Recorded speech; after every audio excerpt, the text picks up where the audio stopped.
Welcome to Tuntun kids. मित्रांनो, दोस्तांनो, आपलं स्वागत आहे Tuntun kids moral stories with Asha Rathod YouTube चॅनलवर. आजची नवीन गोष्ट आहे लांडगा आला रे लांडगा आला. तर रामपूर नावाच्या एका गावात विनोद नावाचा मेंढपाळ राहत होता. रोज तो आपल्या शेकडो मेंढऱ्या बकऱ्या घेऊन तो मोठ्या जंगलात त्यांना चरायला घेऊन जायचा. एका दिवशी कामानिमित्त त्याला दुसऱ्या गावाला जायचे होते. त्यामुळे त्याने आपल्या मुलाला म्हणजेच राजूला सांगितले, बाळा, तू आज माझ्याऐवजी मेंढ्या चरायला घेऊन जा. पण लक्षात ठेव, जंगलात अनेक हिंस्त्र प्राणी आहेत आणि लांडगा तर बकऱ्यांना खायला आसुसलेला असतो. लक्षात ठेव, जर खरोखर लांडगा आला तर मोठ्याने ओरडायचं, लांडगा आला रे लांडगा आला. जेणेकरून जवळ काम करणाऱ्यांना तुझा आवाज जाईल आणि ते लोक शेतकरी तुझ्या मदतीसाठी धावत येतील. आज राजू त्याच्या वडिलाऐवजी बकऱ्या चरायला जंगलात घेऊन गेला. शेळ्या, मेंढ्या आणि त्यांची पिल्ले आनंदात चरत होते. पण राजूला काही करमेना. राजू खूपच खट्याळ होता. त्याच्या मनात खोडकरपणा सुचला. त्याला वडिलांनी सांगितलेलं आठवलं. तो एका झाडावर चढला आणि मोठ्याने ओरडायला लागला,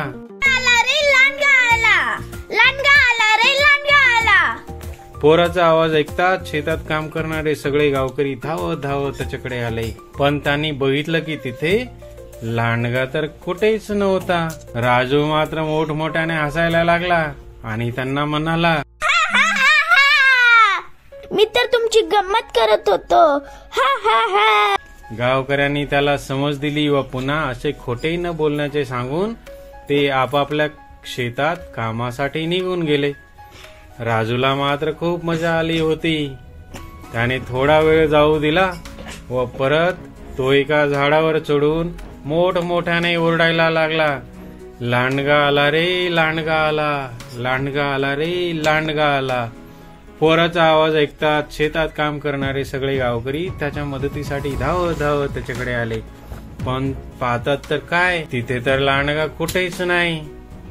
राजू मात्र अजून मोठमोठ्याने हसायला लागला. कशी मजा केली तुमची, मी तर मस्करी करत होता. कसं उल्लू बनवलं तुम्हाला. गावकऱ्यांना आता मात्र त्याचा राग आला. ते म्हणाले, राजू, खोटं बोलणं फार वाईट. परत अशी खोडी कधी काढू नकोस. त्याला ताकीद देऊन खोटे न बोलण्याचे सांगून ते परत आपापल्या कामावरती निघून गेले.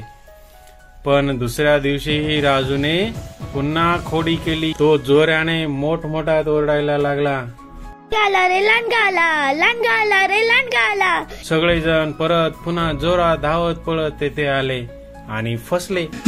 आता मात्र राजू. पण दुसऱ्या दिवशीही राजूने पुन्हा खोडी केली.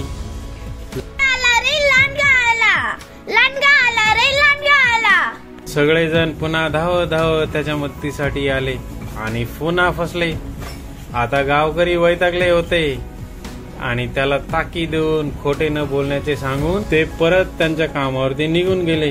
राजू, लक्षात ठेव, असे जर खोटे बोलत राहशील तर तुझ्या मदतीसाठी कोणी येणार नाही. तिसऱ्या दिवशी मात्र खरोखरच लांडगा आला. लांडगा हळूहळू हळूहळू मेंढ्यांच्या जवळ सरकू लागला. राजूने हे पाहिले व तो घाबरून जोरजोरात ओरडायला लागला,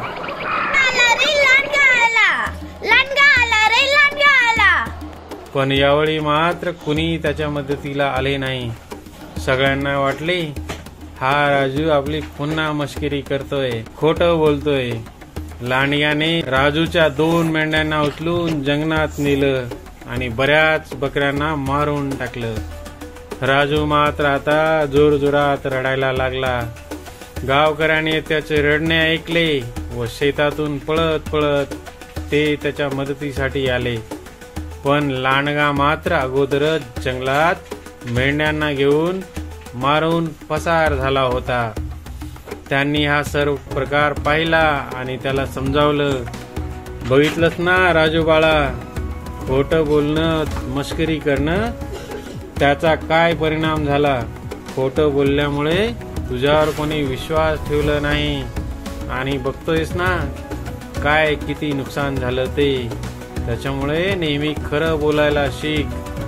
त्याने झालेल्या चुकीबद्दल सर्वांची माफी मागितली व नंतर वडील आल्यावर त्यांची देखील माफी मागितली व पुन्हा असे कधीही करणार नाही असे वचन दिले. त्या दिवसानंतर राजू कधीही खोटं बोलत नाही. तर आपल्याला या स्टोरीवरनं शिक्षा काय भेटते?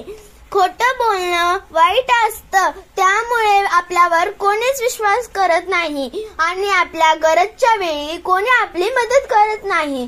तर आपण नेहमीच खरं बोला. और हाँ, आज की कहानी आपको कैसी लगी ये हमको कमेंट करके जरूर बताएं. Please like, share end subscribe for more videos.